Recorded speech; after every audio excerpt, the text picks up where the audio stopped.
आपल्या सर्वांना दिवाळी व दिवाळीच्या पाडव्याच्या सर्वांना लक्ष शुभेच्छा देतो। आणि आज विजन करकम म्हणून आयोजित केलेला या कार्यक्रमाचे आयोजक मनसेचे नेते आपल्या सर्वांचे सहकारी माझे मित्र दिलीप बापू धोत्रे साहेब आणि करकम पत्रकार संघ यासाठी उपस्थित असलेले बाळासाहेबजी देशमुख साहेब,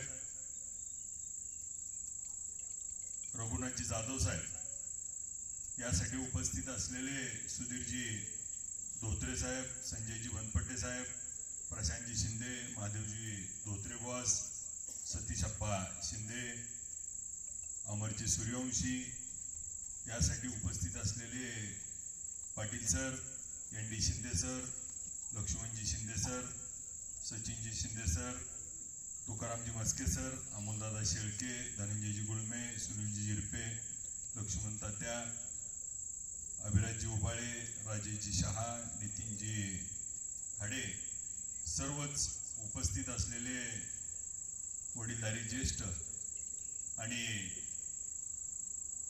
सर्व विविध विभागाचे विविध क्षेत्रामध्ये त्या ठिकाणी करकमचं नाव रोशन करणारे सर्व अधिकारी, उपस्थित ग्रामस्थ, पत्रकार बंधू, गेल्या 2 तासापासून आपण सर्वजण करकमच्या विचारावरतीच्या विजनवरती विचार मंथन करून नेमकं करकमला आवश्यक आहे आणि करकमच्या हिताचं भल्याचं मी गेले अनेक वर्षापासून दिलीप बापू या भागामध्ये उद्योग व्यवसायाच्या माध्यमातून कृतीतनं विजन मांडणारा एक सहकारी म्हणून दिलीप बापूकडे आम्ही बघतो। कारण गेल्या 2 तासापासून आपण बघतोय अनेकांनी अनेक सूचना मांडल्या, परंतु आता जाधव साहेब सूचना मांडत असताना नक्की माझी जबाबदारी त्या सूचनेवरती अंमलबजावणी केली पाहिजे, परंतु आपल्या सगळ्यांनी आदर्श दिलीप बापूचा घेतला पाहिजे की 5 स्टार हॉटेल करकम मध्ये होऊ शकतं। इथं बसलेली अकाला तर स्वप्नात होतं का? पण ते सत्यात उतरवलं, नुसतं उतरवलं नाही तर त्या ठिकाणी आज आपल्या पंढरपूरला येत असताना कालच्या वारीला बघितलं असेल किंवा आज येत असताना ग्रँड हॉटेल सर्च करून सर्वजण त्या ठिकाणी मुक्कामाला वस्तीला इथे येत आहेत। त्या माध्यमातून आपल्या भागाचा त्या लाईव्ह लोकेशन किंवा लोकेशनवरती हे एक डेस्टिनी म्हणून आता त्याच्याकडे बघितलं चाललं। मग ही कृती खरी महत्वाची आहे, कारण मी आमदार होत असताना आपल्या पुढे विजन मांडलं, विजन मांडत असताना त्या विजनच्या माध्यमातून ज्या ज्या संकल्पना आपल्या पुढे मांडल्या त्या संकल्पनाचा बापूंनी मला आज आढावा देण्याची संधी दिली खरी तर। कारण मगाशीपासून आपण सगळ्यांकडनं प्रश्न घेतले, उत्तर घेतली। आता आमच्या देशमुख साहेबांनी सांगितलं करकंबा ट्रस्ट। माझा देशमुख साहेबाला प्रश्न आहे, आज मी 11 महिने झाला आमदार होतो, 11 महिन्यात करकमच्या ट्रस्टला क वर्ग दर्जा आहे, ब वर्ग करायचा आहे, हा प्रस्ताव आहे, त्याला ह्याची गरज आहे म्हणून एकदा तर आईगाव संवाद साधतोय आपण संवाद साधतोय आणि हा दोन्ही बाजूने असला पाहिजे। जिरपे साहेब बरोबर आहे का? तुम्ही स्टेट हेड काम करताय, एक बाजू चालेल का? संवाद करत असताना करावं सगळ्याला वाटतं। मला पण 134 गाव आहेत, सातत्याने बाळदादा एकही दिवस असा नाही की मी गेल्या 11 महिन्यात सुट्टी घेतली। मग विषय आहे की आपल्याला देवस्थान ट्रस्ट आहे, त्या ट्रस्टला आपल्याला दर्जा कोणता आहे? क दर्जा 50 लाख रुपये निधी येणार. त्याच्या पुढे जायला ब वर्गाचा दर्जा करायचा आहे, त्याचा प्रस्ताव केला पाहिजे, तो प्रस्ताव डीपीडीसीत गेला पाहिजे, मग तो ग्रामविकास मंत्र्याकडे गेला पाहिजे. ह्याच्यासाठी आवश्यक गोष्टी आहेत त्या आपल्याला कागदावरतीच करावं लागणार आहे आणि ह्याला ट्रस्टनंच पुढाकार घ्यावा लागणार आहे. ही सातत्यानं आपण ही गोष्ट बघितली पाहिजे. ही ज्यावेळेस एका आमदाराची जबाबदारी आहे त्यावेळेस एक नागरिक म्हणून माझी देखील आहे. मी त्याचा नागरिक म्हणून मी त्याच्यामध्ये एफर्ट्स दिलेत का, आणि आमदारांनी त्याला प्रतिसाद नाही दिला तर चौकात कान धरायची जबाबदारी देखील आपण पाडा. परंतु आज आपण कुठेतरी त्यात पण पुढे येणं अपेक्षित आहे. भाग आहे त्याचा आपण प्रस्ताव कराल अशी मी अपेक्षा व्यक्त करतो आणि आपण ब वर्ग दर्जाचा दिल्यानंतर 5 कोटी रुपये निधी आपल्याला त्या ठिकाणी मिळू शकतो. आणि मग आपल्याला त्या दृष्टीनं आज अनेक गोष्टी आहेत. मगाशी जसं आपण बोलला की मगाशी एक आमचे सहकारी बोलले की मी जन्मल्यापासून बघतोय ऐकतोय किंवा अनेक वर्ष की मला मार्केट कमिटी झाली पाहिजे. आपल्या माहितीसाठी सांगतो आणि की जी मार्केट कमिटीचा नेमका प्रश्न काय, मार्केट कमिटी होऊ शकते कशी, तर मार्केट कमिटी एका तालुक्यात एक मार्केट कमिटी असल्यानंतर दुसरी मार्केट कमिटी करायसाठी पहिल्या मार्केट कमिटीने एनओसी दिली पाहिजे. आता राजकीय बोलत नाही पण मिळेल का, देतील का? तरी सुद्धा मी एवढा म्हणून धडका घेतला, मुख्यमंत्र्यांचं एन्डॉर्समेंट घेतली की अशी अशी रक्कम आहे, आमची एवढं लोकसंख्या आहे, आमच्या भागातला माल तिथं जातो, त्यामुळे आम्हाला इथं मार्केट कमिटी स्वतंत्र करावी. त्या पत्रावरती मुख्यमंत्र्यांनी एन्डॉर्समेंट मारलं, मुख्यमंत्र्यांनी प्रस्ताव करायला लावला आणि त्याचबरोबर जयकुमार रावल साहेब त्या खात्याचे मंत्री आहेत, त्यांच्याकडे प्रस्ताव गेला, त्यांची एन्डॉर्समेंट फाईल झाली. आता प्रस्ताव ज्यावेळेस वरपणमधनं आला त्यावेळेस त्या अटीमध्ये पहिल्या मार्केट कमिटीची जोपर्यंत एनओसी येत नाही किंवा प्रस्ताव येत नाही आणि त्याचा डाटा दिला पाहिजे पहिल्या मार्केट कमिटीनं की आम्हाला ह्या करकम परिसरामध्ये जे आपल्याला 25-27 गाव आहेत, ह्या 25-27 गावातनं एवढा माल आमच्याकडे येतो आणि तो माल एवढा असल्यामुळे दुसरी करणं आवश्यक आहे. आज हा डाटा आम्हाला मिळत नाही, एनओसी मिळत नाही. सातत्यानं मंत्र्यांनी त्याच्यावर 3 रिमाइंडर दिलेत. आज एका टप्प्याच्या पुढे गेल्यानंतर राजकारणाच्या तिथं आणि मगाशी जाधव साहेबांनी सांगितल्यानंतर की विरोधी पक्षात असल्यानंतर ह्या अडचणीला सामोरे जावंच लागतं. तरीही त्या ठिकाणी आपण धीर सोडत नाही, आपण लढत राहतोय.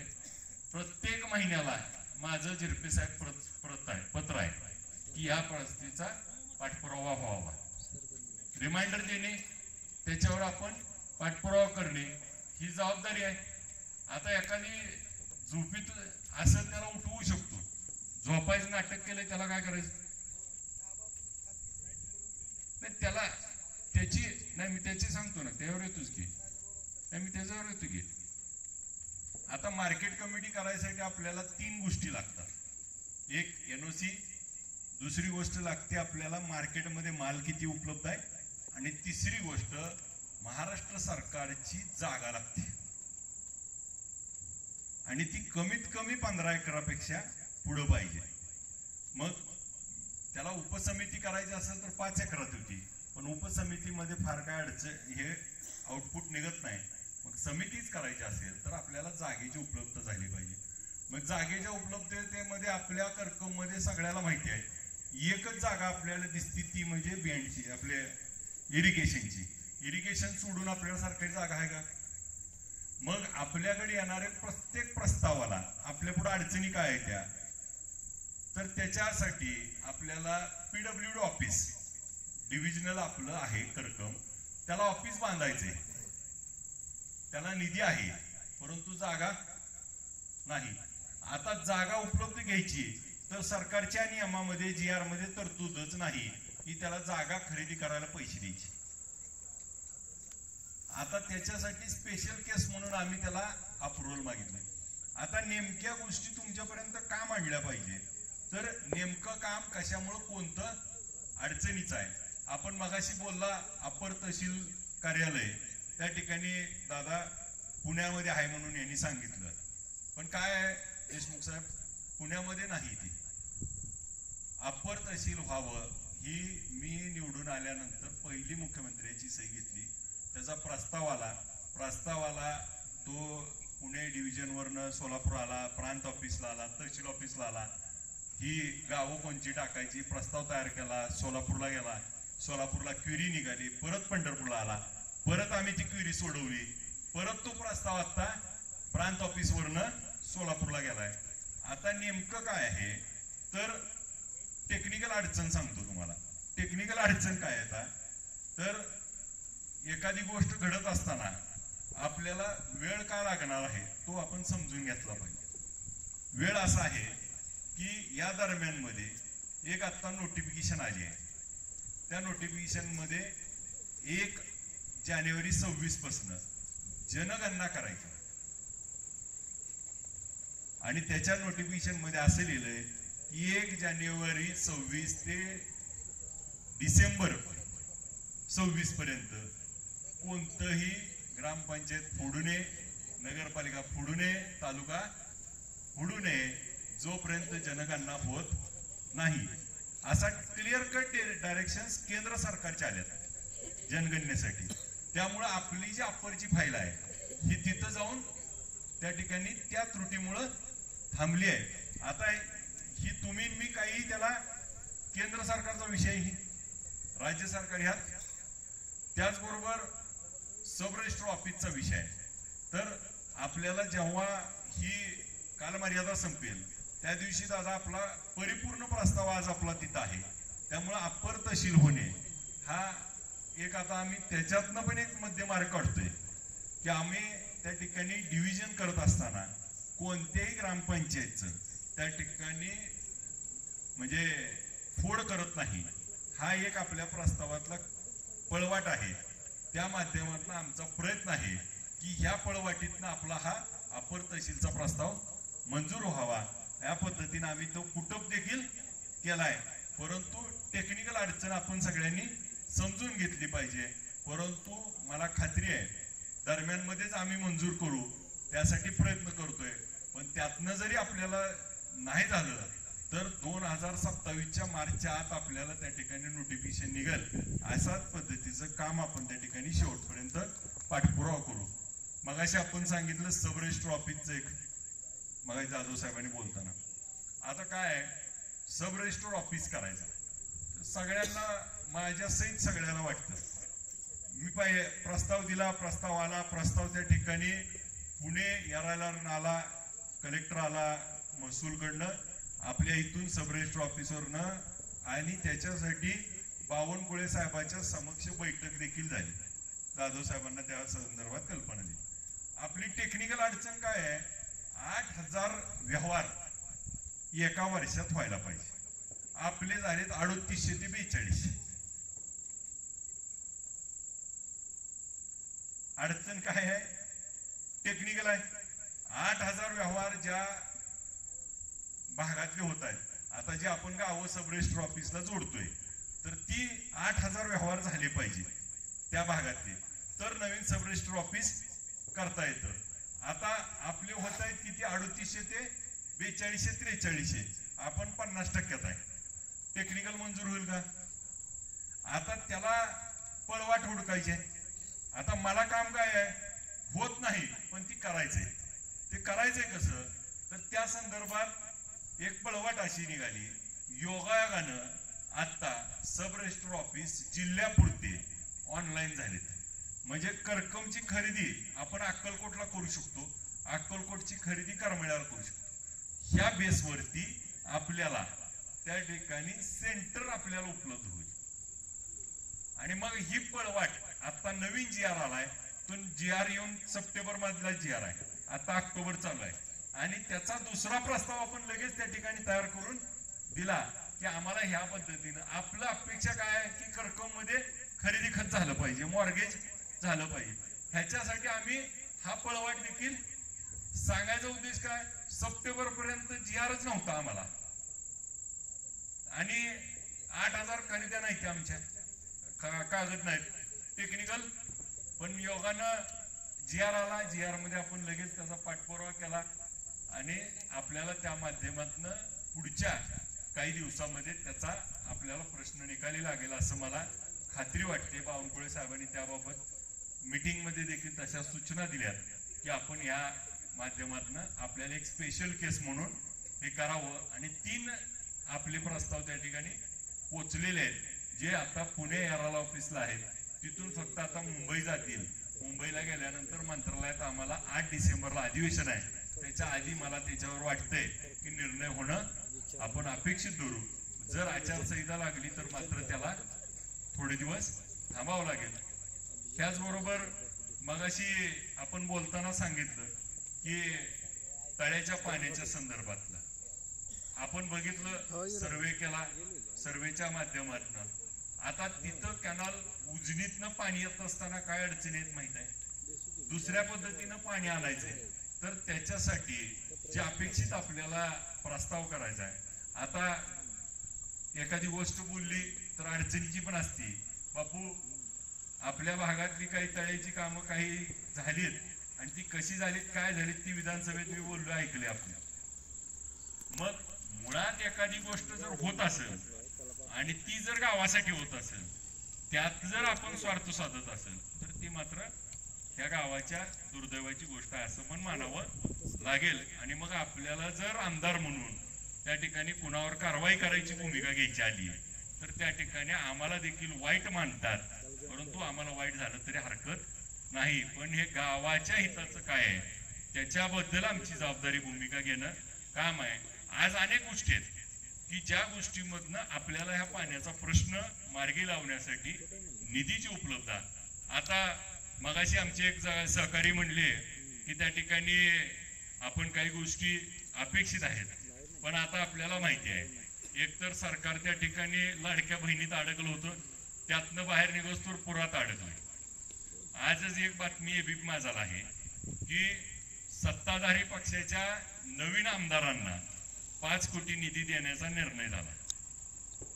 याचा अर्थ काय, अजून आम्ही तर विरोधात आहे, सत्ताधाऱ्यालाच आत्ता देणार आहे तशी बातमी आली.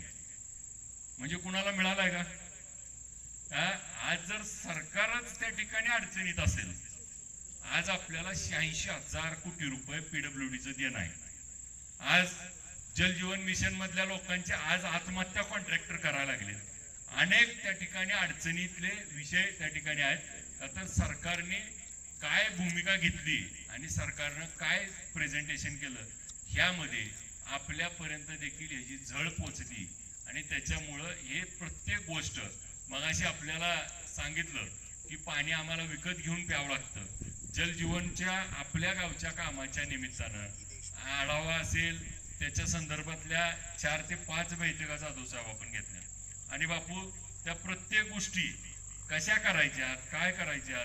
आता इंटरनल जी ड्रेनेज सिस्टीम आहे, सॉरी डिस्ट्रीब्युशन सिस्टीम आहे, त्याची अडचण आहे आपली.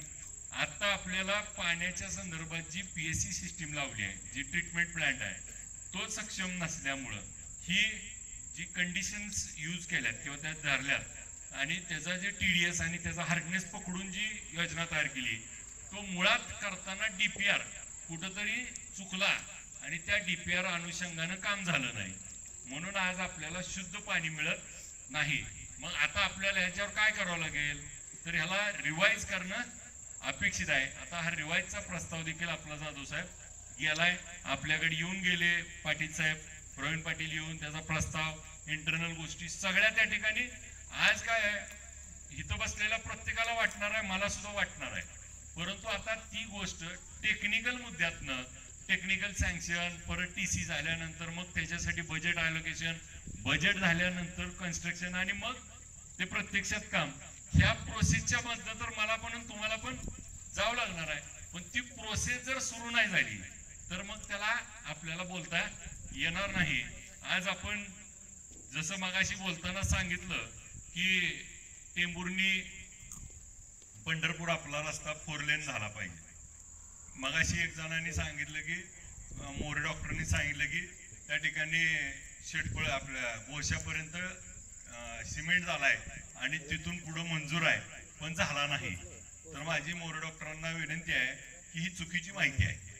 माहिती अशी आहे किंवा त्याची वस्तुस्थिती अशी आहे की ज्यावेळेस तो रस्ता प्रस्तावित केला, ज्यावेळेस झाला 4 वर्षापूर्वी, त्यावेळेस तो B2B होता आणि तो कार्पेट होता, त्यामुळे तेवढाच तो ठरल्याप्रमाणे झाला. आता गेल्या 8 दिवसापासून म्हणजे 1 तारखेपासून त्या अधिकाऱ्यांना मी 3 पत्र दिलीत की या रस्त्याचा सगळा मेंटेनन्स सुरू झाला पाहिजे. काल देखील परित्याच्या जवळ एक खड्डा आपण बघत असायला येताना रोज त्रास होतोय. आता त्या टेंभुर्णीतनं एंट्री केली की तिथं एक सिमेंट टाकलंय. आता आपल्या इथं काम चालू झालंय बघा रस्त्याला. तर हा 1 तारखेपासून म्हणजे आता दादा कन्स्ट्रक्शन शिप मध्येच आहे, आपल्याला मेंटेनन्स कधी चालू करावं लागेल? पाऊस संपल्यानंतर. पाऊस कधी संपलाय? काल 30 सप्टेंबरला. आता 1 ऑक्टोबर पासून आपली कामं सुरू झाली. आता रस्त्याला सगळीकडे जी खड्डे पडलेत ते तात्पुरते खड्डे बुजवणे आणि तात्पुरता आपल्याला दिलासा द्यायचं काम आता आपण हाती घेतलंय. ज्यावेळेस बजेट अलोकेशन आणि चौपदरी रस्त्याच्या संदर्भात जी आपली भूमिका आहे त्याच्या संदर्भात आपल्याला सांगतो, याच्यावर आपल्याला दिवसामध्ये 6000 वाहनं जायला पाहिजे असा नियम आहे. आणि ह्या निकषात मात्र आपण बसलोय. आपल्या इथं 10,000 वाहनं त्या ठिकाणी 9,800 वाहनं आपल्या इथं दिवसात जातात. त्यामुळे आपण याच्यात इलिजिबल झालोय. 45 मीटर रुंदीचा हा आपला रस्ता होणार आहे. ह्याच्यासाठी आता सर्वेच्या साठी 10 कोटी रुपये देखील निधी आता मंजूर झालाय आणि सर्वेचं काम आता सुरू आहे. आपण बघत असाल येता जाता. तर आता त्या सर्वेमध्ये हा रस्ता आपल्याला करकम मध्ये उड्डाणपूल होणार का, बोशे पाटील होणार का, कुठं कुठं करायचं आहे, काय करायचं आहे. आणि हा आपला रस्ता हा टेंभुर्णी पंढरपूर नसून टेंभुर्णी पंढरपूर मंगळवेढा आहे. म्हणजे तो नॅशनल हायवे आणि हा नॅशनल हायवे जोडायसाठी हा आपण 4 लेनचा रस्ता त्या ठिकाणी आपण करून घेतोय. हा NHI आता हा आपला तो NHI PWDचा आहे. म्हणजे हा रस्ता नॅशनल हायवेकडे नाही, PWD मध्ये NHI आहे. त्याच्यामुळं ह्या संदर्भात आता भूसंपादनाची तरतूद राज्य सरकारला करावं लागणार आहे. आपली मागणी काय आहे? गडकरी साहेबांना मंजूर करा. पण हा विषय गडकरी साहेबांना नाहीच, हा स्टेट लेवलचा विषय आहे. मग आज काय होतंय, प्रत्येकाला वाटतं हा नॅशनल हायवे आहे, पण तो नॅशनल हायवे PWDचा आहे. त्याच्यामुळं आज काही गोष्टी तुमच्यासारखाच मी पण सगळा अभ्यास करायला लागलोय म्हणून आपण तिथपर्यंत पोहोचू शकतोय. आता आपल्याला 45 मीटर साठी 10 कोटी तरतूद झाली आहे. त्याच्यामुळं आपला सर्वे सुरू आहे. सर्वे साधारणपणे त्याला सर्वे करायची मुदत ही डिसेंबर पर्यंत आहे आपल्याला. आणि त्याची स्क्रुटिनी तयार करून आपल्याला मार्चच्या अधिवेशनमध्ये त्याचा प्रस्ताव सादर करायच्या सूचना त्याच्यात आहेत. तर मार्चच्या अधिवेशनाला अर्थसंकल्पामध्ये ह्याच्यासाठी तरतूद आपल्याला टोकन अमाऊंट मिळेल अशा पद्धतीचं आम्ही नियोजन त्या ठिकाणी करतोय. याचबरोबर आज हा रस्ता तर 4 लेन होईल, परंतु एक रस्ता अजून आपण 4 लेन हा जसा उभा होईल तसा एक आडवा रस्ता देखील आणण्यासाठी प्रस्ताव सुरू आहे. आपल्याला माहित असेल नसेल त्याचा सर्वे देखील सुरू आहे. तो रस्ता त्यामध्ये पण एक नवीन आपण रस्त्याच्या संदर्भात जसं करण्याचा प्रयत्न करतोय. तो रस्ता झाल्यानंतर आपल्या करकमला अधिक चिन्ह तयार होईल, जेणेकरून हा एक नॅशनल हायवे हा एक नॅशनल हायवे झाल्यामुळं हिथं जी बाजारपेठ आहे त्याला एक वेगळं स्वरूप येईल. आज जसं टेंभुर्णीला, मोहोळला किंवा आज आपण मोडलीम ही जी गावं आहेत ही का प्रगतीवर गेली तर हायवे आहेत. आणि हा हायवेच्या कडनं मला याच्यातनं 2 अपेक्षित आहेत. एक मोडलीम MIDC आणि आपल्याला मेंढापूर MIDC. मेंढापूर MIDCच्या बाबतीत मी आपल्याला सांगतो, मेंढापूर MIDC झाली तर करकमवाल्यांना सगळ्यात जवळ असलेलं आणि त्याच्यामुळं करकम, मेंढापूर, पांढरेवाडी, करकम, मेंढापूर आणि आता आपण जी पंढरपूरच्या तिथं रेल्वे फाकड जातं का पकालपूर, तो रस्ता ग्राम नंबर 101 हा देखील आपण त्याच्यामध्ये प्रस्ताव केलाय. 50 लाख रुपये निधी आता पडलाय आणि तिकडून 50 लाख रुपये पडलाय. म्हणजे 1 कोटी रुपये आता निधी त्याला पडलाय. याचं कारण काय तर ज्यावेळेस आपण MIDC दाखवायला येईल त्या दिवशी रस्ताच नसेल. तर ही बेसिक गोष्टी आज मला सुरुवात कुठून करावं लागते त्याचा विचार करा.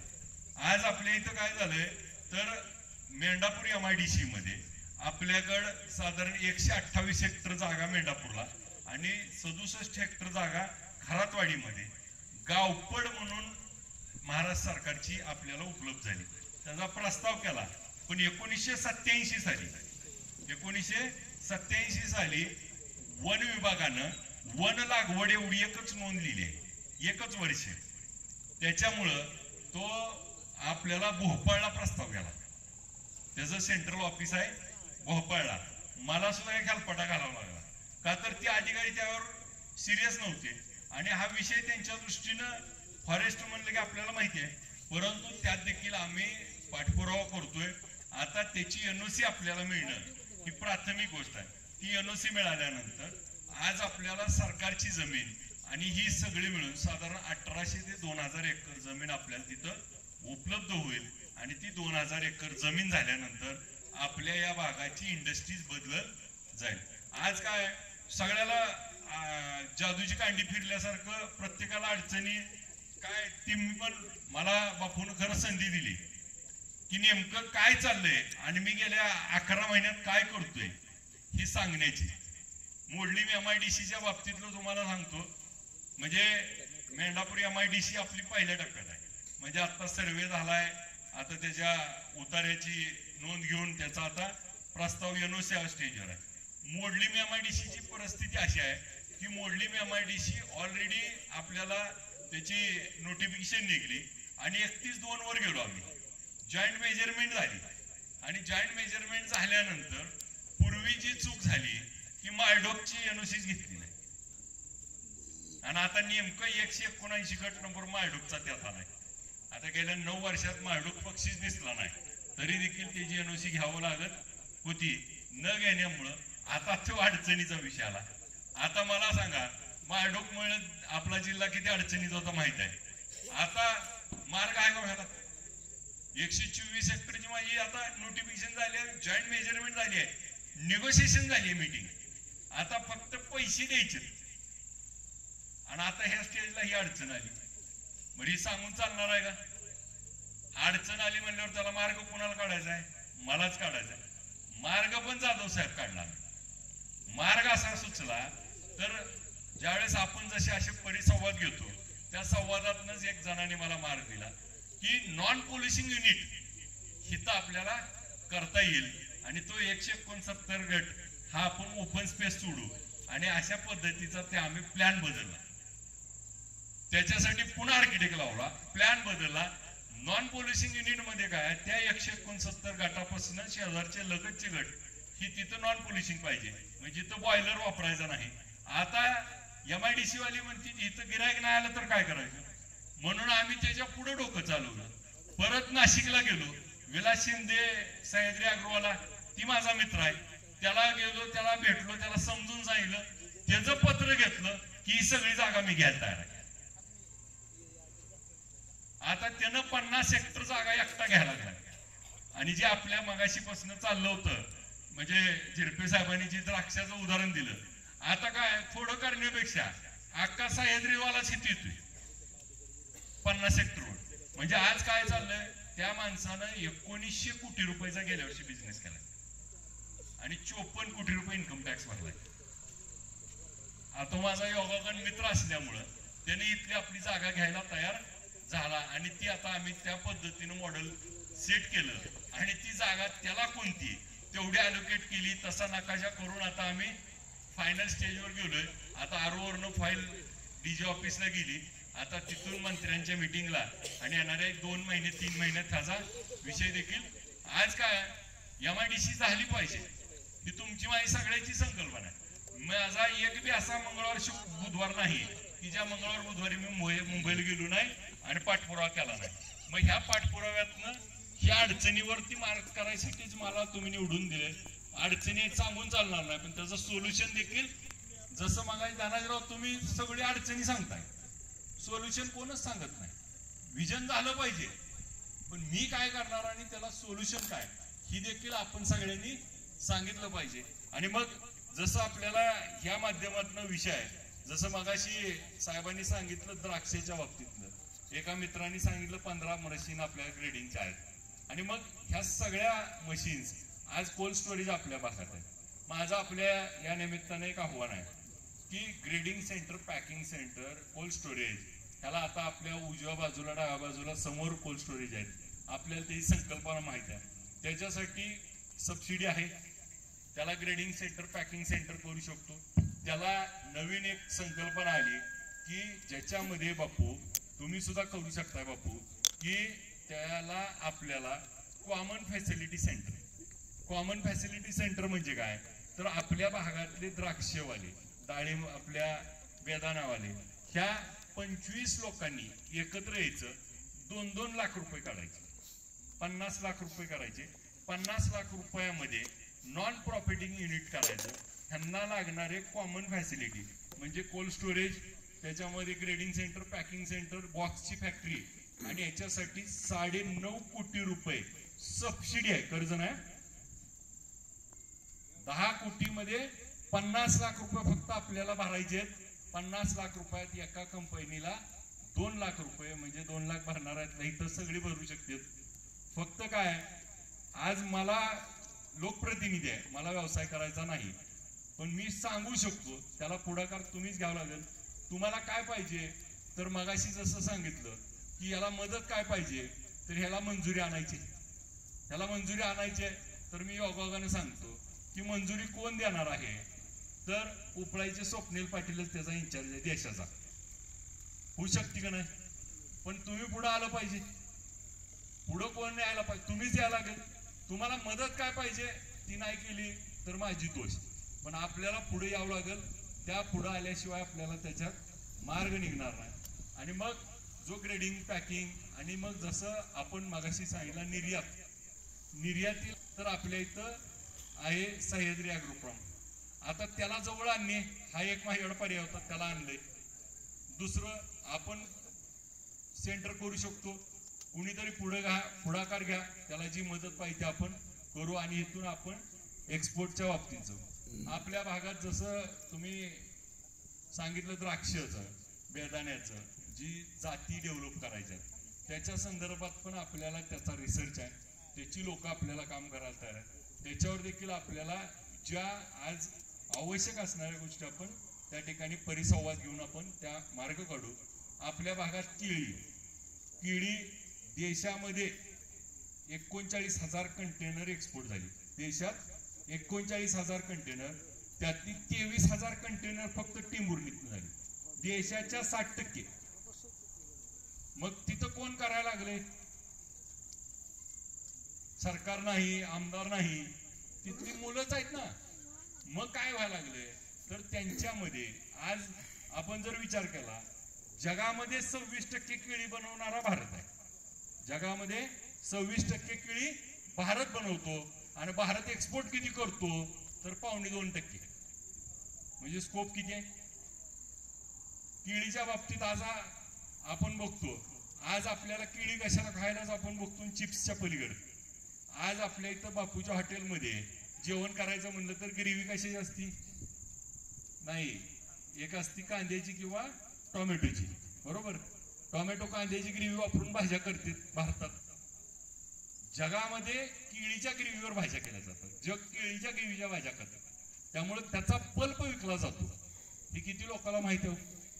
ह्याच्यावर आपल्याला इंडस्ट्री उभा करायला लागेल, आणि ह्यासाठीही सेक्टर्स डेव्हलप करायचे.